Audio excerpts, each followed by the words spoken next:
कम उम्र में इस मुकाम पर पहुंचना बहुत ही दैवी कृपा का एक सूचक है। सौभाग्य है और हमारे पितरों की, भगवान शिव की, माता पिता की, सभी की बहुत परम कृपा है कि आज हम वाराणसी की पावन धरती पर, इसके पहले भी हमारा आगमन हो चुका है, बट स्वाध्याय इष्ट देवता संप्रयोग, मतलब यहाँ पे सभी देवी देवता हर यहाँ के गली नुक्कड़ में है। स्कंद पुराण से लेके पद्म पुराण में, ऋग्वेद में, हर खंड में आपको काशी का वर्णन मिल जाता है। और पूरे वैश्विक स्तर पे धर्म की राजधानी काशी कही जाती है। तो धर्म की राजधानी में रहते हुए एक अलग जिज्ञासा होती है कि उनका काम बहुत अच्छा है। जैसे कोई जॉब कर रहा है तो ये समझ में आता है कि उनका काम बहुत अच्छा है, हम भी उस जॉब को करते या फिर उस काम को करते तो हम भी शायद सब अलग रहते। तो क्या ऐसा मन में कभी भाव? नहीं, ऐसा मन में भाव। इस युवावस्था में आप इतनी बड़ी साधना कर रही हैं, लोगों को भगवान नाम का प्रचार प्रसार कर रही हैं, भगवान नाम की यश कीर्ति गा रही हैं, तो ये आपका तो कर्मफल है। पढ़ाई में तो ध्यान लगाना, फिर इधर कथा में, तो इसकी शिक्षा दीक्षा तो अलग होगी ना। नमस्कार दोस्तों, मैं अंगारा लाल उत्तर प्रदेश के जनपद वाराणसी बाबा विश्वनाथ की नगरी में हैं और हमारे साथ देखिए कथा व्यास जी हैं और प्रोफेसर जी। इनको आप देखे होंगे पहले के वीडियो में और आज दोनों लोग से साथ में मुलाकात होगी, इसलिए कि आज जो है जया जी का आज यहाँ पे कथा है। तो इनसे बातचीत करेंगे कि आज के परिवेश में लोग कथा किस तरह से सुन रहे हैं और कथा को सुनने में कितना किसको रुचि है। सबसे पहले परिचय जानते हैं जी। स्वागत है आपका। परिचय। सभी को राधे राधे। मैं जया देवी, मध्य प्रदेश से हूँ, कथावाचक हूँ। अभी वाराणसी के पावन परातो संगीत में श्रीमद् भागवत महापुराण कथा चल रही है। सर आपका भी। सभी दर्शकों को प्रणाम। मेरा नाम आचार्य यदुनायक है। मैं इस समय Gwalior Lakshmibai national institute for physical education central university में योग डिपार्टमेंट में असिस्टेंट प्रोफेसर के पद पर कार्यरत हूँ। वाराणसी में कथा है। आप रहने वाली कहाँ की है? मध्य प्रदेश। मध्य प्रदेश की। तो आप कथा कब से कहते हैं? 6 वर्ष हो गए। 6 वर्ष हो गया। आपकी उम्र भी तो बहुत कम लग रहा है। कितना उम्र होगा? 21 वर्ष। तो कितने उम्र से लगभग आप कथा कर? मैं 19 साल। हाँ, एक्चुअली उसके पहले भी 2-3 वर्ष पहले कथाएं हुई। 17 में पहली कथा हुई थी, उसके बाद 2 साल का अंतराल हो गया पढ़ाई की वजह से। उसके बाद फिर 19 से कथाएं स्टार्ट हुई। आपने 19 से कथा कहना शुरुआत की होगी, तो उससे पहले तो सीखी भी होंगी कुछ जी। कितना समय ज्यादा नहीं लगा, 1 वर्ष के भीतर ही। 1 वर्ष में जी। और 1 वर्ष में जैसा कि सर बता रहे थे कई कथा को वाचती हो जी। आप की ये महारथी है कि आप एक साथ 6 कथाओं को आपने उसमें महारथी हासिल करी है, जिसमें शिव कथा, राम कथा, श्रीमद् भागवत महापुराण कथा, परचरी कथा, माता पिता कथा इत्यादि कथाएं शामिल है। और इतने कम उम्र में इस मुकाम पर पहुंचना बहुत ही दैवी कृपा का एक सूचक है। तो आज के परिवेश में तो हम देखें कि बहुत लड़कियां हैं जो कि पढ़ लिख कर कुछ अलग जो है अपना नाम पहचान बनाना चाहते हैं, और आप जो है धर्म की लाइन में, ये कैसे? देखिए, ये एक प्रकार से ये का परिचय है। धर्म को जानना, अपनी संस्कृति, अपने राष्ट्र, अपने देश के प्रति कुछ करना, ये बहुत बड़ी पहचान है। और इसमें रुझान ऐसा आया कि पिताजी का ऐसा मानना था कि धर्म से जुड़े शास्त्रों की, वेदों की, धर्म की, अपने पुराणों की बातों को जाने। तो कथा के प्रति रुझान पढ़ाई के साथ साथ ही हुआ है। पढ़ाई में तो ध्यान लगाना, फिर इधर कथा में, तो इसकी शिक्षा दीक्षा तो अलग होगी ना। नहीं, दोनों साथ में ही हो गई है। और लोगों के द्वारा हमने सुना है कि शिक्षा दीक्षा लेने के लिए कोई अयोध्या में रहते हैं या फिर वाराणसी में या फिर जहाँ कथा का विद्यालय होता है, जैसे वहां जाके लोग शिक्षा लेते हैं। विचार हमारा था जाने का, पर उसके लिए समय नहीं मिल पाया क्योंकि साथ में पढ़ाई भी थी। तो फिर घर पे रहकर ही हमने स्वाध्याय किया, पुराणों को पढ़ा और फिर उसी से धीरे धीरे सीखे।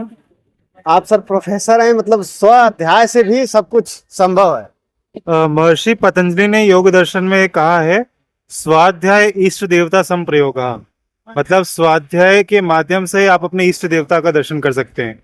तो अगर स्वाध्याय है और गुरुपदिष्ट मार्गेण योग में सदाभ्यसेत, गुरु के मार्गदर्शन में अगर आप अभ्यास कर रहे हैं, तो ये शास्त्र प्रमाण में देते हैं कि आप किसी भी कला में पारंगत हो सकते हैं और उस कला के उच्चतर शिखर तक आप पहुंच सकते हैं। कि सर आज के परिवेश में, समाज में जो देख रहे हैं हम लड़कियों को, जिस उम्र में ये कथा वाच रही हैं, प्रभु से जुड़ने का एक मार्ग लोगों को बता रही हैं। उस उम्र में बहुत से समाज में आप देख रहे हैं कि बहुत मतलब अब कह नहीं सकते ऐसी ऐसी बुराइयां फैल रही हैं, तो उस पर आप क्या कहें? देखिए, ऐसा है कि परिवेश की, आज के परिवेश की बात करें तो इतनी विकृतियां हैं कि गिनने बैठेंगे तो इंटरव्यू खत्म हो जाएगा, पर विकृतियां खत्म नहीं होंगी। तो ऐसे समय में, ऐसे देश में, ऐसे काल में आप साधना कर रहे हैं, भगवत साधना कर रहे हैं, और अन्य कई सारी प्रथाएं हैं, मान्यताएं हैं, लेकिन किसी आप्त वचन में कहा गया है कि कोई व्यक्ति अगर अपने जीवन में भगवान का नाम ले रहा है, तो चाहे वह किसी भी बैकग्राउंड से आता हो, किसी भी संप्रदाय, किसी भी समाज से आता हो, उसका कभी अहित नहीं होगा। तो इस युवावस्था में आप इतनी बड़ी साधना कर रही हैं, लोगों को भगवान नाम का प्रचार प्रसार कर रही हैं, भगवान नाम की यश कीर्ति गा रही हैं, तो ये आपका तो कर्मफल है ही, लेकिन ये कहीं ना कहीं भगवान की दैवी कृपा है, उनकी अनुकंपा है कि इतनी कम उम्र में आपको भागवतिक चेतना प्राप्त हुई है। तो ये बहुत ही विरले ही लोगों के साथ होता है जिनका कहीं ना कहीं पूर्व जन्मों का कुछ फल होता है, कुछ साधना होती है, वही जन्म में आज फलित हो जाता है। संगत का भी प्रभाव पड़ता है, जो कि दोस्त मित्र होते हैं ऐसे। संगत से रंगात है, संगत से रंग जात। तो संगत का तो असर पड़ता ही पड़ता है, क्योंकि हमें अपने इर्द गिर्द ऐसे ही लोगों को हमेशा चुनना चाहिए जैसा हम भविष्य में बनना चाहते हैं।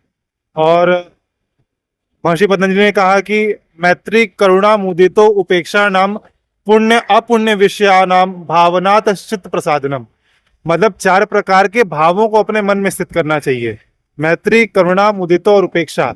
अगर इन 4 प्रकार के भावों को किस व्यक्ति से कैसे आपको व्यवहार करना, अगर ये कल आप सीख लेंगे तो आप जीवन में कभी दुखी नहीं रहेंगे। संगत की जैसे तो बताएं उदाहरण, लेकिन आप जब विद्यालय जाते होंगे तो बहुत सी सखियां सहेलियां होंगी, और आप कथावाच के जब फिर विद्यालय जाते होंगे तो वो फिर क्या उनका रिएक्शन? शुरुआत में तो काफी उनको ऐसा लगता था कि ये सब झूठ है, कथा तो नहीं कहती होंगी, बट फिर बाद में जहाँ विद्यालय था वहां पर भी 2 बार कथा हो चुकी है जहाँ से प्रशिक्षण दिया हमने। तो वहां पर जब उन्होंने देखा तो उन्हें भी थोड़ा गर्व होता है कि हमारे साथ में पढ़ने वाली एक लड़की, हमारी दोस्त, हमारी फ्रेंड, वो भी इस क्षेत्र में, और आज इतने सारे लोग उनको जानते हैं, तो उन्हें भी बहुत अच्छा लगता है। विद्यालय में जो अध्यापक हैं, अब तो इस मंच पे चढ़ने के बाद जितने लोग कथा सुनते हैं वो आपके शिष्य हो गए इस मंच पे। तो विद्यालय में जाने के बाद क्या यहाँ का और वहाँ का कुछ अंतर होता है? नहीं, ऐसा तो नहीं रहा है। मतलब बाहर जो है वो सभी लोग एक कथावाचिका के रूप से देखते हैं, लेकिन जब विद्यालय जाते तो उनके लिए तो स्टूडेंट ही है। यहाँ पे आपके शिष्य ये लोग हैं और आप यहाँ पे गुरु हैं सबके, और बाकी विद्यालय जाते हैं तो आप शिष्य बन जाते हैं। जी। सामने शिष्य हमेशा शिष्य ही रहता है जी। अब परिवार में और भी कोई इससे संबंधित? नहीं, कोई नहीं है, आप ही केवल बस इस लाइन में आए जी। और आगे क्या सोच है यार? सोच अभी तो बहुत कुछ करना बाकी है। जैसे अभी हमने श्रीमद् भगवत गीता नहीं की है, तो हमें अगली अभी कथा करनी है, श्रीमद् भगवत गीता का उपदेश, और उस पर स्वाध्याय करना है, उसका प्रशिक्षण लेना है। अभी कितनी कथा कह चुकी है लग? कथा श्रीमद् भागवत महापुराण, श्री राम कथा, श्री शिव महापुराण कथा, परशुरी कथा, गौ कथा, माता पिता कथा, और इसी के साथ एक बार हमारी प्रज्ञा पुराण भी हुई। ये कहाँ कहाँ तक आप गई होंगी? मध्य प्रदेश में कथाएं हो चुकी है 6 जिलों में, उसके बाद उत्तर प्रदेश में आगरा जिले में 2 कथाएं हुई है, हिमाचल प्रदेश में भी कथा हो चुकी है, और अभी हम इस समय वाराणसी की धरती पर बैठे जी। बाकी और जो सखियां सहेलियां या दोस्त मित्र या फिर और भी जो भी रिलेटिव मिलते होंगे, तो उनसे मिलने के बाद हर लोगों के मन में एक अलग जिज्ञासा होती है कि उनका काम बहुत अच्छा है। जैसे कोई जॉब कर रहा है तो ये समझ में आता है कि उनका काम बहुत अच्छा है, हम भी उस जॉब को करते या फिर उस काम को करते तो हम भी शायद सब अलग रहते। तो क्या ऐसा मन में कभी भाव? नहीं, ऐसा मन में भाव नहीं है। एक्चुअली अगर जॉब भी करते तो फिर ये जो अभी जो उपलब्धि है पास में, और जितना सभी लोगों का स्नेह और भगवान की जो कृपा है, शायद ये फिर प्राप्त नहीं हो पाती। और अभी इस क्षेत्र में रहने के बाद जितना लोग जानते हैं और जितना लोगों का स्नेह मिलता है, ये नहीं मिल पाता। तो अभी ऐसा कभी मन में नहीं आया कि इससे भी अच्छा कुछ हो सकता था। एक सवाल और करेंगे। अभी मैं देख रहा हूँ पूज्य जया देवी जी, और हम अक्सर करके सुने हैं, देखे हैं कि देवी जी लगाने का अर्थ कुछ अलग होता है। देखिए, हमारे भारत की धरती पर कन्याओं को देवी स्वरूपा माना गया है, और शास्त्रों पुराणों में वर्णन आया है कि विवाह से पूर्व जो भी कन्याएं हैं वो इस धरती पर देवी के रूप में उन्हें पूजा जाता है। तो बस वही है कि नाम के बाद जन्म लेते ही नाम के बाद देवी लग जाता है।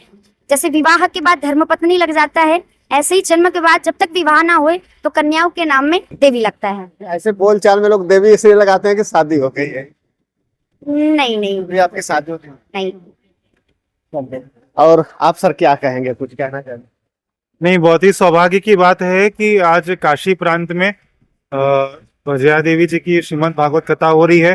जिनको जानकारी होगी, काशी पुराने रूप में या पुराणों की मान्यता के अनुसार भगवान विष्णु यहाँ वास करते थे। उसके पश्चात जब भगवान शिव को जब उन्होंने ब्रह्मा जी का एक सर काटा तो ब्रह्म हत्या का पाप लगा था। तो उसका पूरे भारतवर्ष में भ्रमण करने के बाद जब कहीं ब्रह्म हत्या का उनका पाप नहीं कह सकते या जो भी कहें, वो जब तक नहीं हटा तो वो परेशान रहे। जैसे वो काशी क्षेत्र में आए तो उनका ब्रह्म हत्या का पाप हट गया। तो उन्होंने फिर विष्णु जी से प्रार्थना करी कि मुझे भी इस काशी में स्थान चाहिए, मुझे इस काशी में रहना है। तो ऐसे पावन धरा पर हम उपस्थित है जहाँ पे सभी देवी देवता हर यहाँ के गली नुक्कड़ में है। स्कंद पुराण से लेके पद्म पुराण में, ऋग्वेद में, हर खंड में आपको काशी का वर्णन मिल जाता है। और पूरे वैश्विक स्तर पे धर्म की राजधानी काशी कही जाती है। तो धर्म की राजधानी में रहते हुए और आप बैतूल से चल के आए हैं और यहाँ पे श्रीमद् भागवत महापुराण की कथा कर रहे हैं, ये आपका ही नहीं, आपके पूर्वजों का, आपके देवी देवताओं का, सभी की विशेष कृपा है कि इन सभी के बीच में आज काशी वासियों के बीच में आज श्रीमद् भागवत कथा का आयोजन हो रहा है और ये बहुत ही सौभाग्य की बात है। बहुत सी लड़कियां हैं जो सोचती हैं कि हम भी कुछ अलग करें, लेकिन क्षेत्र अलग अलग होता है, तो उनके लिए क्या आप संदेश देंगी? कि सबसे पहली बात है कि कुछ भी करने के लिए व्यक्ति की संगत, जैसा बताया कि संगत अच्छी होनी चाहिए, क्योंकि व्यक्ति का जैसा संग होता है वैसे ही रंग होने लग जाते हैं। मतलब अगर कोई गलत व्यक्ति का संग कर रहा है तो वो शुरुआत में भले ही कुछ गलत ना कर रहा हो, लेकिन धीरे धीरे वो उस रंग में ढल जाता है। ऐसे ही अगर आपने किसी अच्छे व्यक्ति का संग किया है तो धीरे धीरे करके आप भी उनकी तरह अच्छे बन सकते हो। तो कुछ भी प्राप्त करना चाहते हो, इसके लिए संग बहुत जरूरी है। और कुछ भी करने के लिए जीवन में गुरु का होना बहुत जरूरी है, एक मार्गदर्शक होना जरूरी है। वो कोई भी हो सकता है, पिता हो सकता है, भाई, माता, बहन, कोई भी हो सकता है। आप प्रधानमंत्री जी के संसदीय क्षेत्र में हैं, धार्मिक नगरी में आई हैं। हमको लग रहा है कि अब तो हमें नहीं पता कि अब पहली बार आई हैं कि कई पीछे भी आ चुकी हैं। यहाँ पे आने के बाद आप समय भी, हमको लग रहा है कि 4-5 रोज बीत गया है, कैसा लग रहा है यहाँ? बहुत अच्छा लग रहा है। देखिए, ये हमारा परम सौभाग्य है और हमारे पितरों की, भगवान शिव की, माता पिता की, सभी की बहुत परम कृपा है कि आज हम वाराणसी की पावन धरती पर, इसके पहले भी हमारा आगमन हो चुका है, बट श्रीमद् भागवत कथा लेकर के हम पहली बार 7 दिनों के लिए इस धरा के ऊपर आए हैं। बहुत अच्छा लग रहा है हमें। चलिए, बहुत बहुत धन्यवाद सर, आपका भी बहुत बहुत धन्यवाद जो आप लोगों ने अपना कीमती समय निकाल के हमारे चैनल पर दर्शकों को 2 बात बताए।